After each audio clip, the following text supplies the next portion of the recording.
नमस्कार जय हिंद दोस्तों, welcome back to this channel. I hope सारे शेर भाई बिल्कुल ही बढ़िया होंगे और मचा रहे होंगे। आज आपके लिए ले आए हैं Maruti Victoris versus Maruti Brezza. इस वीडियो के एंड तक आपको क्या समझ में आएगा कि विक्टोरिस का इंजन, ब्रेजा का इंजन, इन दोनों की लॉन्ग टर्म ओनरशिप कॉस्ट, इनकी सेफ्टी में कितना डिफरेंस है। क्या ऐसी चीजें हैं जो विक्टोरिस आपको देगी एज अ कार ओनर, क्या ऐसी चीजें हैं जो मारुति ब्रेजा से आप अचीव कर पाओगे। तो इस वीडियो को पूरा एंड तक देख लेना, क्योंकि खाली प्राइस देखकर गाड़ी खरीदना 2026 में सबसे बड़ी गलती है।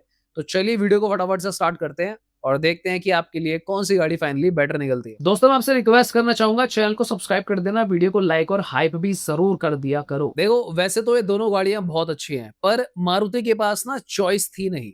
प्रॉब्लम ये है कि विक्टोरिस तब आई थी जब ब्रेजा के फेसलिफ्ट आने का टाइम हो रहा था, और विक्टोरिस को लाना एक मजबूरी थी क्योंकि इनके पास 4300 mm की गाड़ी नहीं थी। तो इन लोगों ने ब्रेजा वाला इंजन ही वहां पर दे दिया। पर अब जब मारुति ब्रेजा आ गई है तो ये बड़े-बड़े मैकेनिकल अपग्रेड्स के साथ आई है। तो समझते हैं भाई कि क्या चल रहा है यहाँ। मैं आपको बता दूं दोस्तों कि ब्रेजा की जो प्राइस की स्टार्टिंग है 7,40,000 रुपए से है। वहां पे आपको टर्बो इंजन मिलेगा।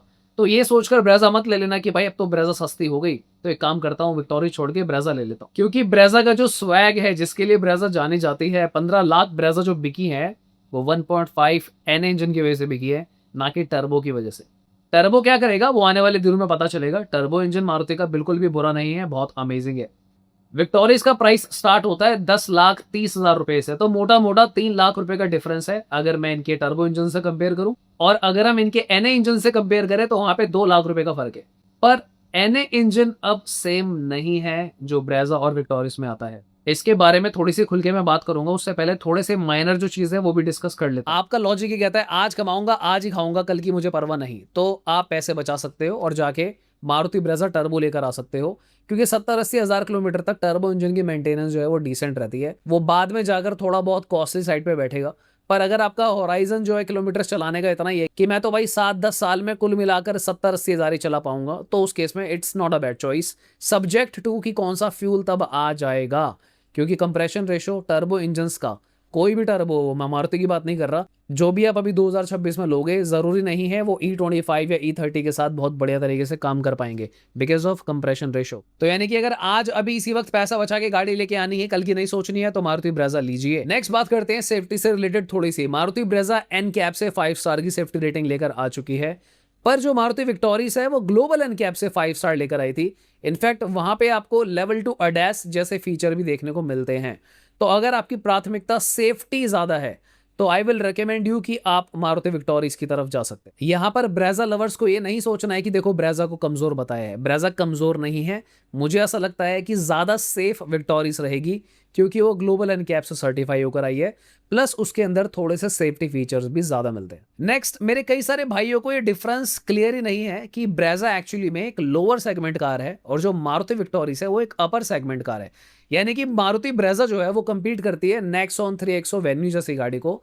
पर अगर हम सेगमेंट वाइज देखें तो विक्टोरियस कंपेयर करती है Grand Vitara, Hyryder, Creta जैसी गाड़ियों को, जिसकी वजह से जो मारुति विक्टोरियस है इसकी डायमेंशंस ज्यादा है मेरे भाइयों। अगर आप जीवन में ज्यादा स्पेस चाह रहे हो, चाहे बूट स्पेस आपको ज्यादा चाहिए या फिर आपको कैबिन स्पेस ज्यादा चाहिए, क्योंकि व्हील बेस भी विक्टोरियस का ज्यादा है विच इज 2600 mm, ब्रेजा का 2500 mm है। तो अगर आप अंदर बैठने के बाद खुला डुल्ला ज्यादा महसूस करना चाहते हो तो विक्टोरियस गाड़ी आपके लिए है। इनफैक्ट इन दोनों गाड़ियों के अंदर आपको पता है कि अंडर बॉडी सीएनजी आता है, पर अंडर बॉडी सीएनजी में भी आपको ज्यादा स्पेस जो मिलेगा मारुति विक्टोरियस में मिल जाएगा। लमसम तकरीबन 100 लीटर का बूट स्पेस ज्यादा है मारुति विक्टोरियस के अंदर ब्रेजा से। विक्टोरियस के अंदर आपको स्ट्रॉन्ग हाइब्रिड के ऑप्शंस देखने को मिलते हैं, तो यानी कि अगर आपको पेट्रोल के अंदर ज्यादा माइलेज चाहिए तो ये ऑप्शन फिलहाल आपको नहीं मिलेगा मारुति ब्रेजा में, तो उसके लिए आपको जाना पड़ेगा विक्टोरियस की तरफ ही। लाइकवाइज आपको अगर टर्बो की परफॉर्मेंस पावर चाहिए तो वो विक्टोरियस में नहीं है, तो ऑब्वियसली उसके लिए आपको ब्रेजा लेनी पड़ेगी। पर दुख की बात यह है कि इस टर्बो के अंदर ऑटोमेटिक की ऑप्शन अवेलेबल नहीं है, तो मैनुअली लेना पड़ेगा। ओनरशिप और माइलेज सबसे क्रूशियल फैक्टर है ये, तो इसीलिए इंजन की बात कर लेते हैं दोस्तों। मारुति ब्रेजा और विक्टोरियस के अंदर 1.5 नेचुरल एस्पिरेटेड इंजन आता है, पर टेक्निकली ये इंजन अब बहुत ज्यादा अलग हो चुके हैं। तो अगर आप ये सोच रहे हो कि विक्टोरियस में तो वही इंजन है जो ब्रेजा में आता है, नहीं आता था। अब ब्रेजा में एक नया इंजन आता है जिसका कंप्रेशन रेशो 13 है और ये 6 गियर के साथ आपको देखने को मिलता है। अब इन दोनों चीजों का फायदा क्या है भाई? 13 कंप्रेशन रेशो जो है वो एथेनॉल वाले पेट्रोल की एक एक बूंद को बढ़िया निचोड़ेगा और मैक्सिमम माइलेज आपको डिलीवर करेगा। इनफैक्ट कल को जब ब्लेंड थोड़े से हायर हो जाएंगे, E25, E27, E30 वटएवर जो भी आएगा मुझे नहीं पता, तो ये फिर भी थोड़ा सा बेटर परफॉर्म करेगा as compare to 1.5 natural aspirated, क्योंकि वहां पे 12 का कंप्रेशन रेशो है। अब 12 का कंप्रेशन रेशो भी लॉजिकल होता है, डिसेंट होता है, बेकार नहीं है। यानी कि अगर आपकी जो मारुति विक्टोरिस है, ऑब्वियसली वो E20 ही ली होगी आपने, तो E20 तक कोई दिक्कत नहीं है। पर 13 का कंप्रेशन रेशो होने की वजह से ब्रेजा एक लेवल आगे निकल जाती है। कल को थोड़ा सा एथेनॉल और बढ़ेगा तो ब्रेजा बेटर परफॉर्म करेगी और सर्वाइव बढ़िया करेगी। अब नेक्स्ट चीज क्या है दोस्तों की मारुति ब्रेजा में ना 6 गियर कर दिए। मैंने आपको बताया था ऑलरेडी कि 6 गियर होने की वजह से जब आप 100 की स्पीड पे या उससे ऊपर जाओगे तो आपकी आरपीएम जो गाड़ी की 3000 पहले जाती थी, 3100 3000, वो नीचे आ जाएंगी 2200 से 2300 के अराउंड।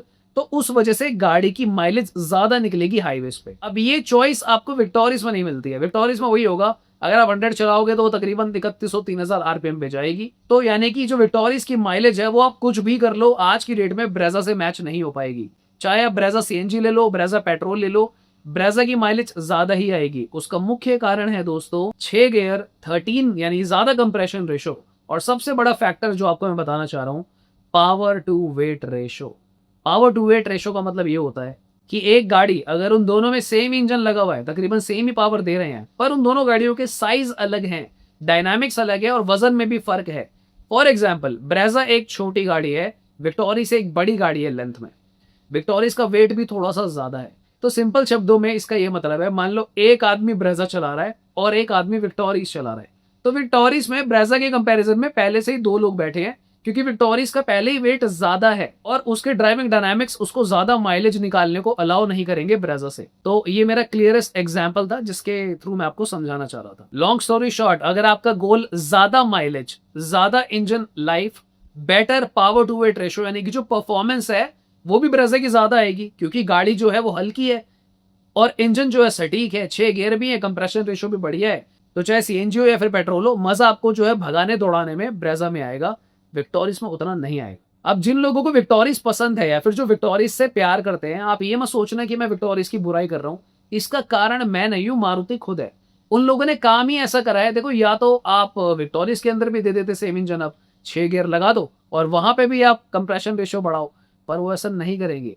क्यों? क्योंकि अगर वो ऐसा करते हैं तो ब्रेजा की सेल्स पर असर पड़ेगा। हो सकता है आने वाले टाइम में कर दे, पर अभी फिलहाल तो यही है, विक्टोरिस का इंजन जो है वो आउटडेटेड है as compare to Brezza facelift. यहाँ पर दोस्तों एक बहुत बड़ा ट्विस्ट है जो मैं आप लोगों को बताना चाहूंगा, बिकॉज मैंने इस वीडियो को बनाने में थोड़ा समय इसलिए भी लिया था क्योंकि जो हमारे चैनल पे जिन लोगों के पास विक्टोरिस है, जो हमारे सब्सक्राइबर्स है या फिर जिनके पास ब्रेजा है, हम फीडबैक्स भी इकट्ठा कर रहे थे। तो मैं आपको एक कंप्लीट लॉजिकल चीज बताना चाहता था। देखो, अगर आप यूजुअली गाड़ी चलाते ही 70 से 80 के बीच में हो या फिर ज्यादा से ज्यादा 70 से 90, तो 6 गियर आपको कोई बेनिफिट नहीं देंगे। उसका कारण ये है कि 6 गियर की बेस्ट परफॉर्मेंस तभी आएगी जब आप उसको 100 या उससे ऊपर लेकर जाओगे। तो यानी कि अगर आपका जो गोल है वो ये था कि मुझे बड़ी कार चाहिए विक्टोरिस टाइप, क्योंकि विक्टोरिस में ज्यादा स्पेस है, तो आप चलाते भी अगर 90 से नीचे ही हो तो 5 गियर से भी आपको बढ़िया परफॉर्मेंस मिल जाएगी, कोई ऐसा मेजर चैलेंज नहीं आएगा। छठे गियर की ज्यादा माइलेज का मजा, स्वाद तभी ले पाओगे जब आप 100 या उससे थोड़ा सा फास्ट चलाओ। नेक्स्ट बात कर लेते हैं ओनरशिप कॉस्ट के बारे में भी। ये एक ऐसा फैक्टर है जहां पर कार ओनर्स अभी बिल्कुल भी नहीं सोच रहे हैं। फॉर एग्जाम्पल, अगर मैं ब्रेजा टर्बो की बात करूं ना, तो इसका जो ओनरशिप कॉस्ट है, अगर आप 10 साल का निकालोगे तो वो आपको थोड़ा सा महंगा पड़ेगा ब्रेजा 1.5 से, क्योंकि ये जो इंजन है ना टर्बो, किसी भी ब्रांड के टर्बो हो, इनके बुढ़ापे सही नहीं होते। जैसे आपने देखा होगा, लोग आज भी पुरानी वैगन आ रहे हैं, बलिनो और पता नहीं डिजायर, कौन कौन सी गाड़ियां आज भी चला रहे हैं भाई 2.5 लाख किलोमीटर तक। टर्बो उस तरीके का इंजन नहीं होता है। तो अगर आप दोनों इंजन की ओनरशिप कॉस्ट देखोगे ना, तो इंजन वाइज, क्योंकि दोनों नेचुरल एस्पिरेटेड इंजन है, तो प्रैक्टिकली आपको सस्ता ही पड़ेगा या फिर बराबर पड़ेगा। पर विक्टोरिस में एक प्रॉब्लम है। मैंने आपको बताया कि विक्टोरिस तो अपर सेगमेंट कार है, ब्रेजा एक सेगमेंट नीचे है। तो कई बार ऐसा भी होगा कि जो पार्ट की कॉस्ट जनरली आपको सेम मिलनी चाहिए वो थोड़ा सा महंगा मिलेगा, क्योंकि विक्टोरिस एक अपर सेगमेंट गाड़ी है। अदर देन दैट, अगर आप टायर प्रोफाइल देखोगे तो विक्टोरिस का टायर प्रोफाइल भी अलग है, टायर महंगे हैं। क्लच असेंबली जो है विक्टोरिस की अलग है, वो थोड़ी सी महंगी पड़ेगी। ब्रेक पैड जो है थोड़े से अलग पावरफुल होंगे, वो थोड़े महंगे पड़ेंगे। तो ओनरशिप कॉस्ट आपको जो है ब्रेजा से ज्यादा थोड़ी सी महंगी पड़ने वाली है मारुति विक्टोरिस की। इसलिए नहीं कि मारुति कुछ गलत कर रहे हैं, जस्ट बिकॉज कि भाई वो एक अपर सेगमेंट कार है, तो उसमें ऐसा ही होगा। इट्स लाइक अगर आप विक्टोरियस की जगह भाई स्कॉर्पियो एन खरीद लोगे जाके, तो वो और कॉस्टली पड़ेगी क्योंकि वो और अपर सेगमेंट की कार है।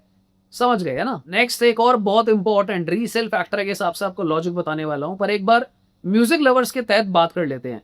अगर आपको म्यूजिक पसंद है तो विक्टोरियस में आपको जो है भैया डॉल्बी हरमन कार्डन देखने को मिलता है, जो कि एक बेटर साउंड सिस्टम है। ब्रेजा में आपको आर्केमीज मिलेगा, जो कि ठीक है, पर वो जनसाधारण कैटेगरी में मान लो आप। तो ज्यादा बढ़िया म्यूजिक कहाँ मिलेगा भाई? वो आपको मिलेगा मारुति विक्टोरियस के अंदर, ना कि ब्रेजा फेसलिफ्ट में। उसके लिए आपको बाहर से काम कराना पड़ेगा। एक चीज मैं करेक्ट करना चाहूंगा, मैंने हारमन कार्डन बोल दिया था, हारमन कार्डन नहीं है, हारमन इन्फिनिटी है डॉल्बी सराउंड के साथ। फिर भी वो ब्रेजा के आर्किमीज से ज्यादा ही ऊपर है। नेक्स्ट बात कर लेते हैं रीसेल फैक्टर की। देखो मारुति विक्टोरियस की रीसेल और ब्रेजा की रीसेल दोनों की ज्यादा है। अगर आप मारुति विक्टोरियस को खड़ा करोगे या फिर किसी और ब्रांड की 4300 mm की गाड़ी को खड़ा करोगे ना, स्पेशली अगर क्रेटा को मिटा देता हूँ, क्रेटा की रीसेल बहुत अच्छी है, तो विक्टोरियस की रीसेल भी टॉप नॉच है। पर अगर आप ब्रेजा और विक्टोरियस में रीसेल देखोगे तो ब्रेजा की रीसेल ज्यादा है। उसका कारण क्या है भाई? ब्रेजा के जो बायर्स है आपको बहुत जल्दी मिलते हैं, क्योंकि ब्रेजा ऑब्वियसली सस्ती थी तो रीसेल मार्केट में तुरंत बिकेगी।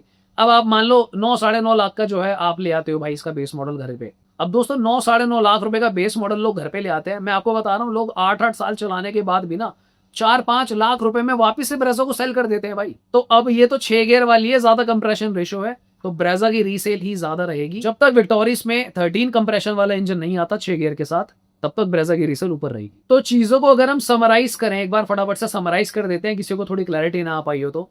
अभी के अभी पैसे बचाने हैं, कल का नहीं सोचना। आपको लग रहा है भाई कल को तो कोई प्रॉपर्टी भी आने वाली है, फिर जॉब बढ़िया हो जाएगी, कोई बिजनेस सेट ही हो जाएगा 2-4 साल में। मजे फिलहाल लेने जीवन के, तो ब्रेजा टर्बो उठा लो, जीवन के मजे लो। बढ़िया टर्बो इंजन है, पावर माइलेज बढ़िया, सब कुछ ठीक है। लॉन्ग टर्म के हिसाब से रेकमेंड नहीं करता हूं मैं कि आप सोच रहे हो कि भाई इसे लाख किलोमीटर पार करके खींचेंगे सस्ते में, वो भी ऐसा नहीं होगा। अगर आप चाहते हो कि भाई आपको अपनी गाड़ी से चाहिए ज्यादा स्पेस, है ना, अपर सेगमेंट, तो उसके लिए आपको विक्टोरियस लेनी होगी। सेफ्टी पे अगर आपको ज्यादा चाहिए तो ठीक है, शहर में ज्यादा रहते हो, चलाते भी 70-80 के आसपास हो, 5 गियर वाला 1.5 भी आपको विक्टोरियस में बढ़िया काम कर देगा।